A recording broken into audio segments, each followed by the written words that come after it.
I'm James, and today my dad's going to show you how we're going to put cultivators on our Farmall 350, and then later I will show you our disc that we're going to pull behind our 200 Allis Chalmers tractor.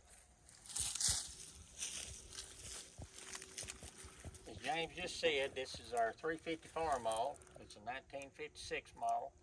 We're going to mount cultivators on this tractor, and this is going to be our primary tractor for cultivating corn and any other crop that we have. Okay. Of course, I don't have the cultivators ready to go on it, but we're just going to go through and kind of explain what parts of the cultivator are and how we're going to fit them onto the tractor. Just kind of give a general description of it. All right. Right here, these two bolts on the front is where the front of the cultivators will mount to the tractor. These two bolt holes right here, the rear of the cultivators will mount in right here, and then the cultivator arms will stick out to the side. All right. There's a bracket that will bolt right here that comes up, and that's where your hydraulic cylinder that picks your cultivators up and down goes. We'll have a set of cultivators on both sides of the tractor. The front wheels will run in between the rows, and of course the rear wheels run in between the rows too. The reason I like the Farmalls to cultivate with is because you can sit on the tractor and you can look down and see your rows from up front this way.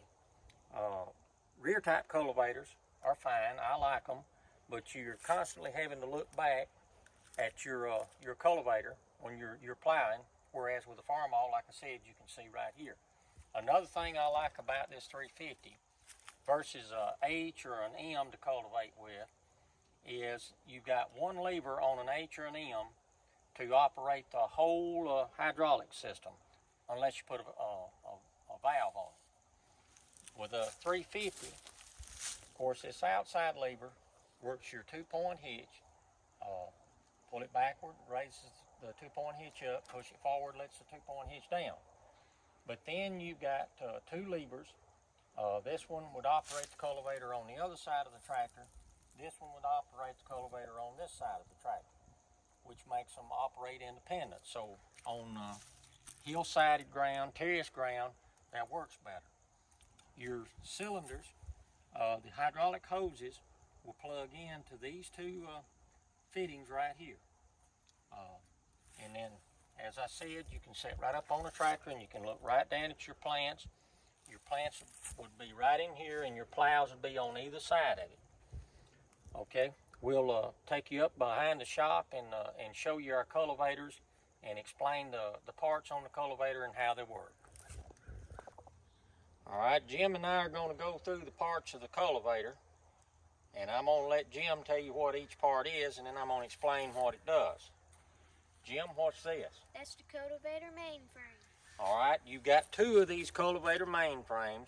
One goes on each side of the tractor. Of course, this is the right-hand side looking toward the front of the tractor, then you're going to have one on the left-hand side. And over here, come over here and Jim, what is this? It's part of the cultivator mainframe. And what does it do?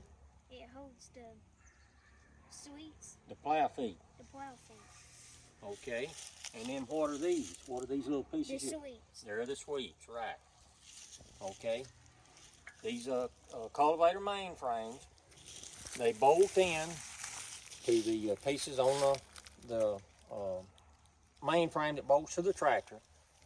All right, then you have two bolts right under here that you can loosen to slide these bars in and out. Both sides have the bars that slide in and out. All right, your plants go right between here, and these sweeps, this is a 4-inch sweep, this is a 6-inch sweep. As you plow by the plants, the plow feet and the sweeps clean the grass and they roll the dirt to the plant, and if there's any small grass around the plant, the dirt as it rolls to the plant, it covers it up. This is a cuff that holds the plow feet, and of course it's adjustable. You can loosen off on this bolt, loosen off on the nut, tap the bolt down, and then this slides in and out. You can put as many as three plow feet on this bar if you need it. and you got to set for the left side and the right side. Your front wheels would be right here, and your off track of your front wheels would be right through here. And of course, when you're sitting on the tractor, you're sitting up here and you're looking down where you can see both sides, which makes it easy to cultivate.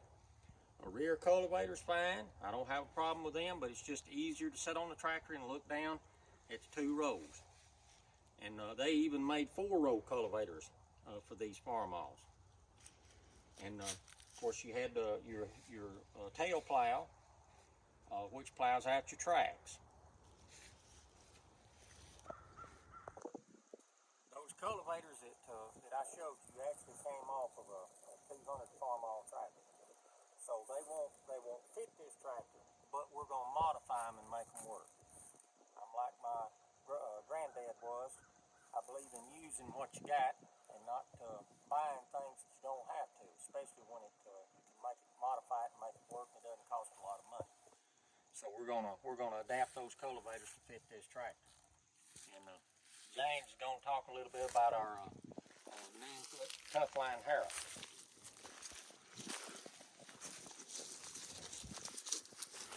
This is our tuffline disc that we pull behind our 200 Allis Chalmers tractor. It takes the place of a turning plow. That's why we like it. Of course, then it's narrow. It doesn't stick so far out past the tractor that you're liable to catch a mailbox or you're liable to side swap a car. It used to have wings on both sides of it. The person that had the disc before we bought it took it off. That's the biggest reason we bought this disc, is because it just wasn't so wide, because these roads around here where we're from, they're kind of narrow. It has 20-inch discs on it. That's what is called scallop disc, which means it has these notches cut in it. They actually tend to cut a little better most of the time than smooth disc. It has seal bearings instead of boxings. A lot of the older discs had boxings that you grease. This got seal bearings in it. This disc is a lot heavier built than most discs now. It has offset discs on it, which help it cut better and deeper. We can't wait to get it in the field this year. And our primary crop this year is going to be corn. And we like old equipment. New equipment works good. I like to run new equipment, but the older equipment, I like to work in the field with it. It kind of reminds me of my granddad. If you enjoy our content, please like and subscribe.